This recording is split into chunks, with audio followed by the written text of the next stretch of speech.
आप सभी को जय माता की। वैसे तो मैं आपको ज्योतिष के भिन्न भिन्न योगों के विषय में कई बार बता चुका हूँ, स्वप्न फल आदि के विषय में बता चुका हूँ। इसी क्रम में आज आपको कुछ विशेष योगों के विषय में बता रहा हूँ, जो सुनने से ही आपको रोमांचित कर देते हैं। उसी योग में है एक कुबेर संयोग योग या कुबेर योग।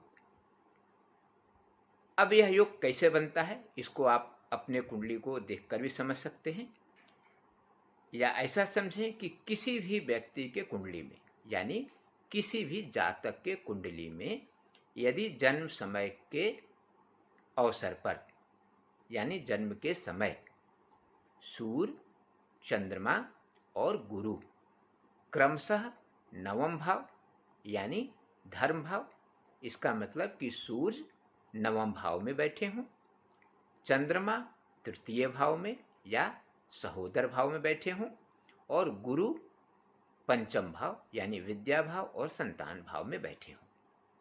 यदि इस प्रकार की कुंडली है तो इसको कुबेर संयोग योग युक्त कुंडली माना जाता है।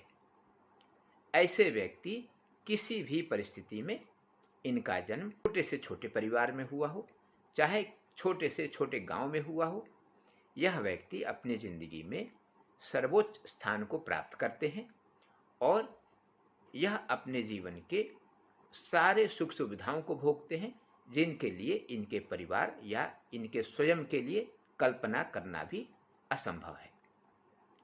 इस योग को ध्यान से देखिए, और यदि यह आपके कुंडली में है तो आप आशान्वित रहिए, आपको आपकी जिंदगी के सभी ऐश्वर्य अवश्य मिलेंगे। किसी भी योग के विषय में एक बात विशेष ध्यान देने योग्य है कि यह योग किसी पाप ग्रह से प्रभावित न हो, या उपरोक्त ग्रह अस्त या पाप युक्त न हो। ऐसी स्थिति में इसका विशेष फल मिलता है, और यदि यह ग्रह पाप युक्त या अस्त है तो प्रभाव आंशिक रूप से प्रभावित भी हो जाता है। फिर भी कुबेर योग तो कुबेर योग है, और यह आपको हर प्रकार के संपदा से, खासकर लक्ष्मी से तो परिपूर्ण कर ही देगा। आज के लिए इतना ही। नमस्कार।